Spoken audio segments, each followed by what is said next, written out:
দাদা ক'ৰ পৰা আহিছে আপুনি? মই জালুকবাৰীৰ পৰা আহিছোঁ। এতিয়া আপুনি কি কাম কৰালে? মোৰ এইটো 7th ফ্ল'ৰৰ পৰা পূৰা তললৈ পৰি গৈছিলে, শ্লিপ হৈ।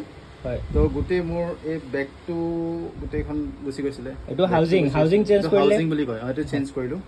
তাৰপিছত ডিছপ্লেটো কাম নকৰা হৈছে, ডিছপ্লেটো চেঞ্জ কৰিলোঁ। প্ৰথমতে গ্লাছখন চেঞ্জ কৰি চালে আপুনি, সেইটো মোৰ ভাল লাগিলে হা, মোৰ ছেটিছফেকশ্যনৰ কাৰণে।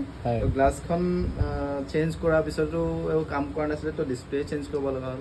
এতিয়া আপোনাৰ ফোনটো এতিয়া একদম অ'কে নে? দেখাই দিয়ক অলপ। ফুল ছেটিছফেকশ্যন, একোতো প্ৰব্লেম নাই? মোৰ ফুল ছেটিছফেকশ্যন। ফুল ছেটিছফেকশ্যন ন? হা হা, ঠিক আছে। তো ৰেটটোতো ঠিকে আছে একদম? 10 হ'লে 10 আউট অফ 10, 5 হ'লে 5 আউট অফ 10।